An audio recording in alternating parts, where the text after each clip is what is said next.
کمایا بڑی مشکل سے تم نے 1 روپیہ حلال، اب اسے خرچ حرام میں کر رہے ہو، فرمایا اس کے بارے میں بھی حکم دیا جائے گا جہنم میں ڈال دیا جائے گا۔ اب بچے گا کون؟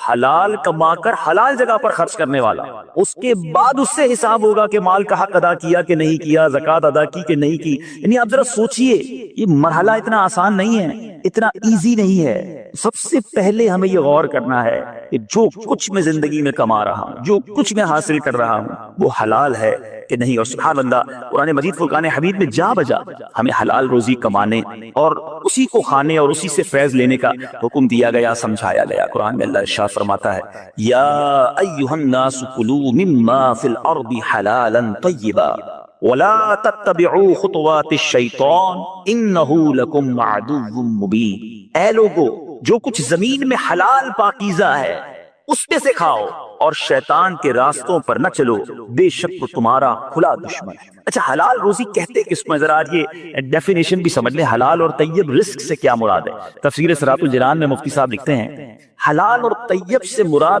وہ چیز ہے جو بذات خود حلال ہو، خود بھی حلال ہو، جیسے گوشت ہے، ذبیحہ، صحیح ذبیحہ ہوا، وہ سبزی ہے، یعنی وہ چیزیں جو حلال ہیں، جو ہم کھا سکیں، اور یہ جائز طریقے سے ہی حاصل بھی کی گئی ہوں۔ پتہ چلا چیز تو حلال ہے، طریقہ جائز۔ اب رشوت میں کوئی سبزی لے آئے، کسی کی چوری کر کے ذبیحہ گوشت لے آئے تو یہ بھی حرام ہو گیا۔ طریقہ بھی حلال اور وہ چیز بھی حلال ہو تو اس کو حلال و طیب رزق کہا جائے گا۔ اب میرے بیچ اسلامی بھائیوں، فضائل رزق کے حلال کے، سبحان اللہ سبحان اللہ، ایسے فضائل ہیں کہ ایمان تازہ ہو جاتا ہے۔ یعنی نارملی دیکھیں تو میری اور آپ کی زندگی گزارنے کے لیے روزی روٹی ضروری ہے نا، مگر اس کی فضیلتیں نہیں بیان ہیں۔ بھئی اللہ کی یہی مہربانی کافی تھی کہ ہم کوشش کرتے، ہمیں روزی مل جاتی، ہمیں رزق مل جاتا، یہی کافی تھا نا۔ مگر اس کو کمانے میں الحمدللہ رب العالمین، والصلاة والسلام علی سید الانبیاء والمرسلین، یا ارحم الراحمین۔